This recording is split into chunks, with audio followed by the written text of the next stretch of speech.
এই সংসারে সবথেকে বেশি মূল্যবান কি হতে পারে? সময়। সমগ্র পৃথিবীর সমগ্র সম্পত্তি ব্যবহার করেও সময়ের একটা মুহূর্ত লাভ করা যায় না, এতটাই বেশি মূল্যবান।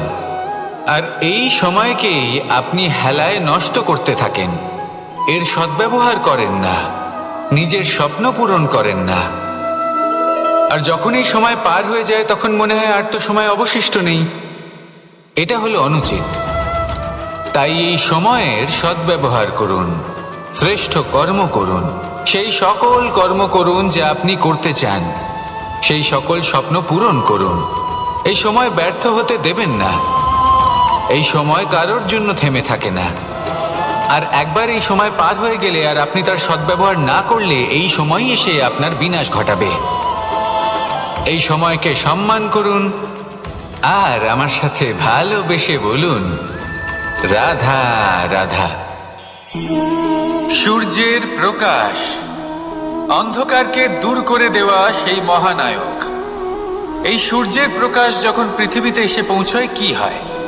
এই পৃথিবী জেগে ওঠে, প্রত্যেক প্রাণী জেগে ওঠে, মানুষ জেগে ওঠে, নিজের কর্ম করেন, জীবন যাপন করেন। এই ঘুমের মৃতপ্রায় স্থিতি কাটিয়ে উঠে জীবন যাপন করতে শেখেন। এটাই হলো প্রভাব সূর্যের প্রকাশের। এবার এই প্রকাশ যে সূর্যের থেকে পাই তিনি কি করেন? তিনি নিজেকে জ্বালান আমাদের জীবন প্রদান করার জন্য। প্রত্যেকটা মুহূর্ত তিনি তাপ সহ্য করেন আমরা যাতে সেই প্রকাশ লাভ করি। এটাই হলো জীবনের সারমর্ম। যদি আপনিও এই সংসারে প্রকাশ ছড়িয়ে দিতে চান তাহলে আপনাকেও তপ্ত হতে হবে, নিজে জ্বলতে হবে, সেই কর্ম করতে হবে যেটা কঠিন হতে পারে কিন্তু আসলে শ্রেষ্ঠ। তবেই এই সংসারের সেবা করতে পারবেন, সংসারকে পথ দেখাতে পারবেন। নিজের অন্তরের প্রকাশ জাগ্রত করুন, তবেই সেই সকল ব্যক্তি যারা পাপের অন্ধকারে নিমজ্জিত হয়ে আছেন তারা জাগ্রত হবেন। সেই সকল ব্যক্তিকে জাগিয়ে তুলুন, প্রেরিত করে তুলুন সুখী হওয়ার জন্য যারা সুখী হতে পারছেন না। সেই সকলকে প্রেরিত করুন সাফল্য লাভের যারা সফল হতে পারছেন না। নিজের অন্তরের সূর্যকে জাগ্রত করুন, চারিদিকে শুধু প্রকাশই প্রকাশ হবে, জীবনই জীবন থাকবে, আনন্দই আনন্দ থাকবে। আর এই মন বারবার প্রসন্ন চিত্তে বলে উঠবে, রাধা রাধা। আমাদের গৃহে অনেক কক্ষ রয়েছে, কিন্তু এমন কি আছে যে একটাই থাকে? আমাদের গৃহের দ্বার। এমন কেন হয়? অনেক দ্বার তো থাকতেই পারে। ভেবে দেখুন, একটা বিশাল ভবন রয়েছে, তার চতুর্দিকে অনেক দ্বার আছে। ভালোই হবে, যাতায়াত করতে সুবিধা হবে, কিন্তু এমন আমরা কেন করি না?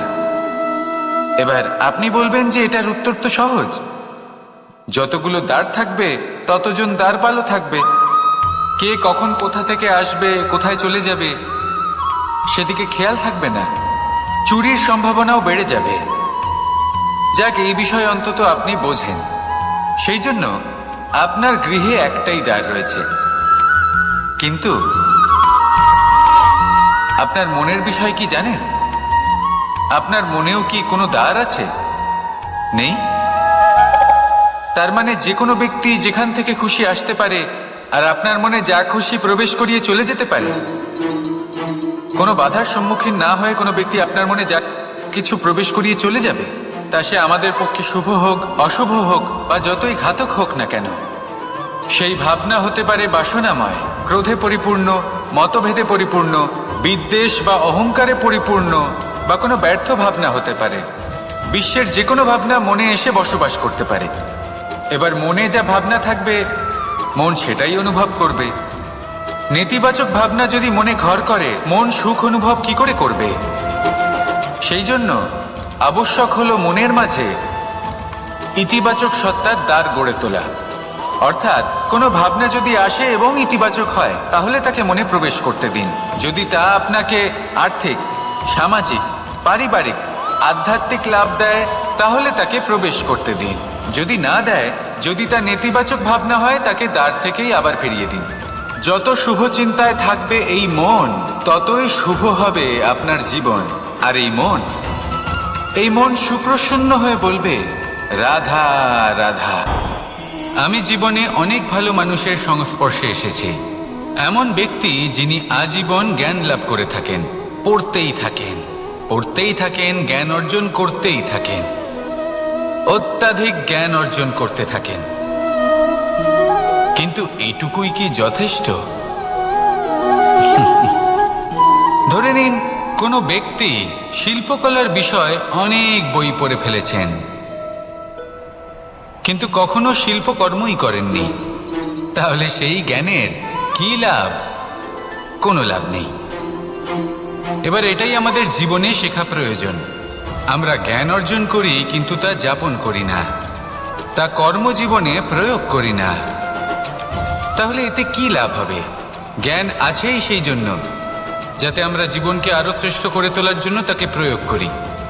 এই জ্ঞান এবং কর্মের একসাথে পথ চলাটাই আবশ্যক। তবেই এই জ্ঞান অভিজ্ঞতায় পরিণত হবে। আর অভিজ্ঞতা দ্বারা যে জ্ঞান লাভ হয় সেটাই সবথেকে বেশি গুরুত্বপূর্ণ, সেটাই হলো সবথেকে বেশি লাভদায়ক। সেই জন্য শুধু জ্ঞান অর্জন করবেন না, তাকে প্রয়োগ করুন, তাকে কর্মজীবনে প্রয়োগ করুন, জীবনকে আরো শ্রেষ্ঠ করে তুলুন। আর আমার সাথে ভালোবেসে বলুন, রাধা রাধা। আমরা সবাই প্রকাশের অনুগামী। সূর্যের থেকে আমরা প্রকাশ লাভ করি এবং সেই প্রকাশের কারণে আমরা সবকিছু দেখতে পাই। আর হয়তো সেই জন্য আমরা সূর্যকে এত মান্য করি, তাকে সম্মান করি, তাকে পুজো করি। কিন্তু এই সংসারে শুধুমাত্র সূর্যই কি আছেন যিনি প্রকাশের উৎস? না। যখন সূর্যাস্ত হয় তখন কি হয়?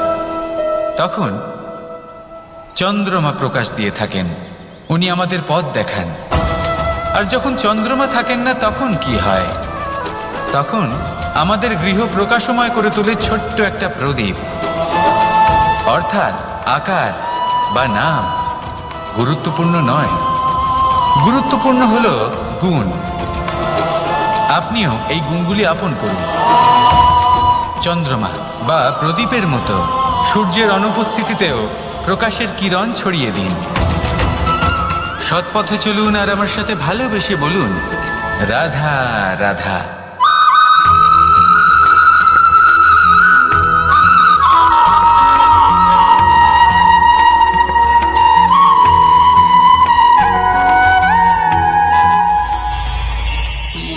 জীবনে কখনো কখনো আপনি কি অর্জন করেছেন তার থেকেও বেশি গুরুত্বপূর্ণ হলো এটা যে আপনি কি ত্যাগ করেছেন। কিন্তু কোন কোন বিষয়ে সাবধান থাকতে হবে তা মন দিয়ে শুনুন। জীবনে যখনই আপনি আপনার লক্ষ্য স্থির করবেন তখন ভ্রম থেকে সাবধান থাকুন, কারণ তা আপনাকে লক্ষ্যভ্রষ্ট করে দিতে পারে। যখন যাত্রা করবেন তখন আলস্য থেকে সাবধান থাকুন, কারণ সেটা আপনাকে আপনার যাত্রা পূরণ করতে দেবে না। যখনই ন্যায় করবেন তখন বন্ধুদের থেকে সাবধান থাকুন, কারণ তারা আপনার ন্যায় করার ক্ষমতা দুর্বল করে দিতে পারে। যখনই সাফল্য লাভ করবেন অহংকার থেকে সাবধান থাকুন, কারণ তা আপনার সাফল্য আপনার কাছে বেশি দিন ধরে রাখতে দেবে না। আর যখনই আপনি প্রেম করবেন নিজের থেকে সাবধান থাকুন, কারণ আমি আপনাকে কখনো আমরা হতে দেবে না। রাধা রাধা। সাপ, এই শব্দটা শুনলেই মনের মধ্যে এক ধারণা তৈরি হয়, বিষে ভরা, ফোঁস আওয়াজ করা এক ভয়ানক জীব।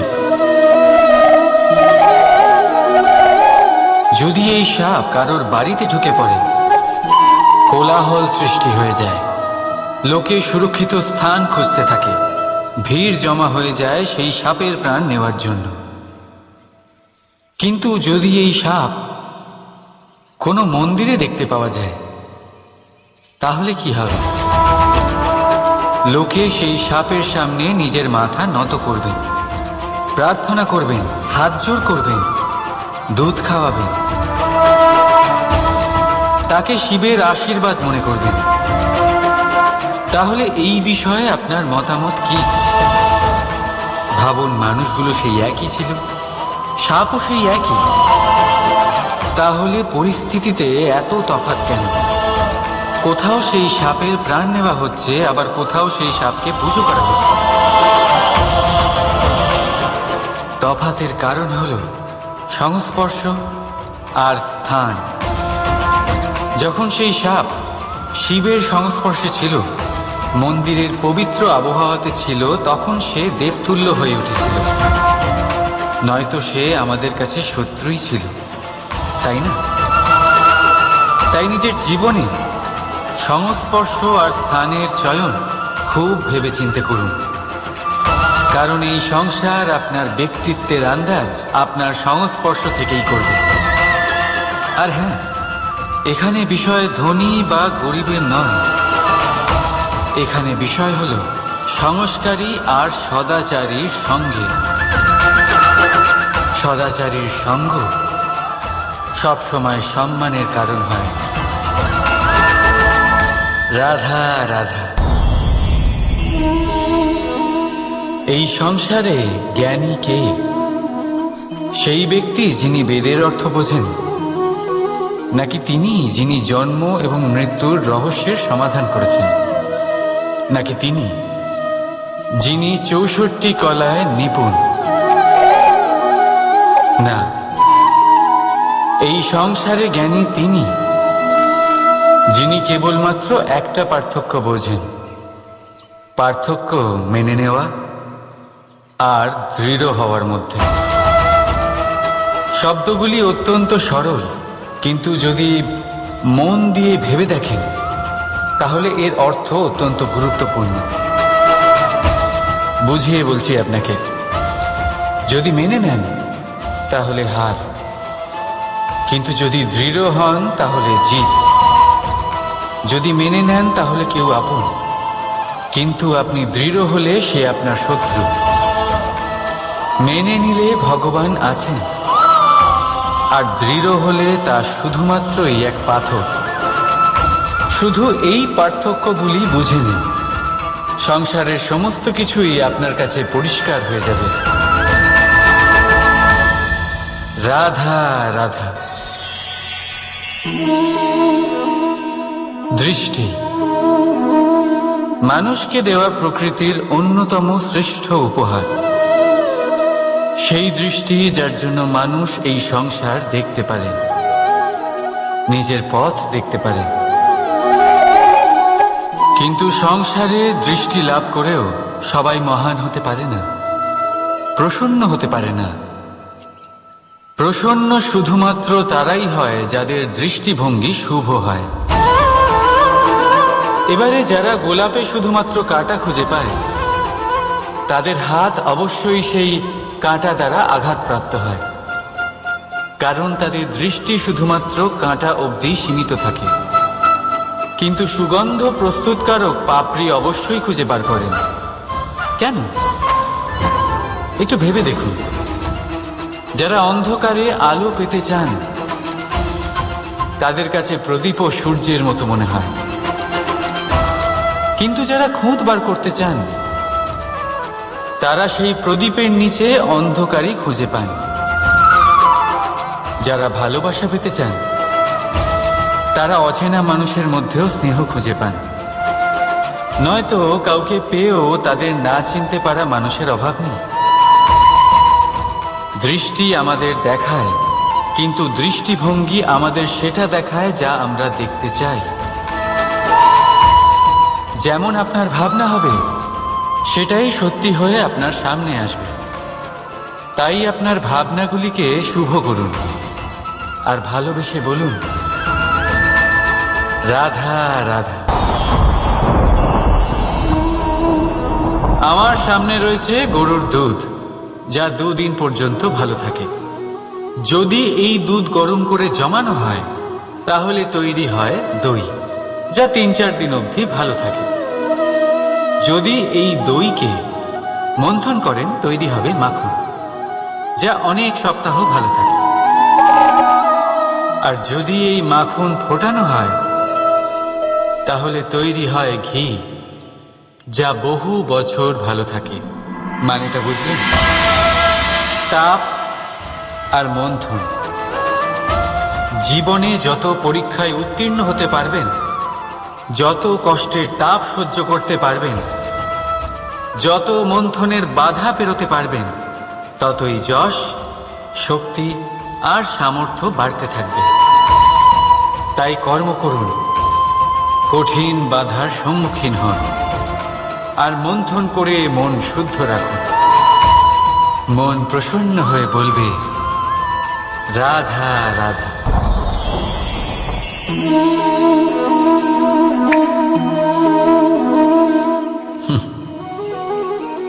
আকাশ থেকে ঝরে পড়া বৃষ্টির ফোঁটা বড়ই শীতল, মিষ্টি আর পবিত্র হয়, কিন্তু সবার ভাগ্য ভিন্ন ভিন্ন হয়। এবারে দেখুন, যদি কোনো ফোঁটা কলা পাতায় পড়ে তা শিশির হয়ে থেকে যায়, প্রকৃতির সৌন্দর্য বাড়ায়, প্রাণীদের তৃষ্ণা মেটায়। যদি কোনো ফোঁটা ঝিনুকে পড়ে তা মুক্ত হয়ে যায়, আর যদি কোনো ফোঁটা সাপের মুখে পড়ে তাহলে তা বিষ হয়ে যায়। এখানে সবার উৎপত্তি একই, কিন্তু গুণ ভিন্ন ভিন্ন হয়। কেন? কি কারণ এটার? কারণ হলো সংস্পর্শ। সংস্পর্শ বড়ই প্রভাবশালী হয়। চাইলে সে আপনার উত্তরণ ঘটাতে পারে, আবার চাইলে আপনার পতনও ঘটাতে পারে। এবার বৃষ্টির ফোঁটা এটা চয়ন করতে পারে না যে তার সংস্পর্শ কি হবে, তার ভাগ্য কি হবে। কিন্তু আমরা তো মানুষ, আমরা তো আমাদের সঙ্গ বাঁচতে পারি। তাই ভাবনা চিন্তা করে নিজের সঙ্গ বাছুন। এই চয়ন কিন্তু আপনারই, আর এর পরিণামও আপনাকেই ভোগ করতে হবে। রাধা রাধা।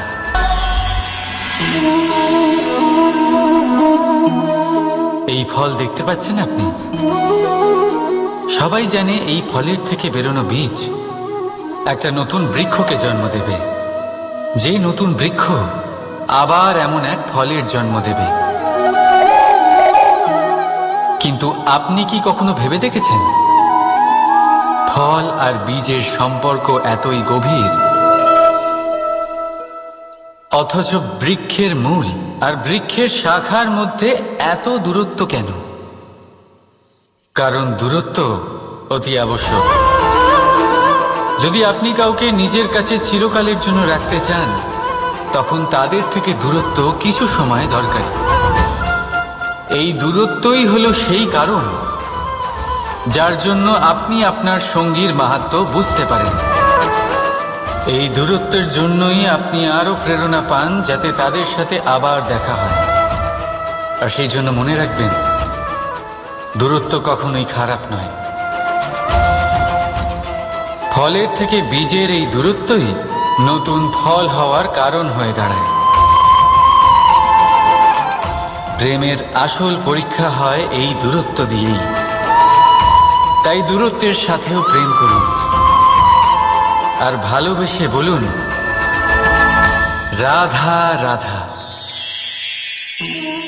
কস্তুরী তাকে ধারণ করে যে হরিণ তার নাভিতে থাকে, কিন্তু সেই হরিণ ওই কস্তুরীর সুগন্ধ নিয়ে তা পাওয়ার জন্য এদিক ওদিক ছুটে বেড়াতে থাকে।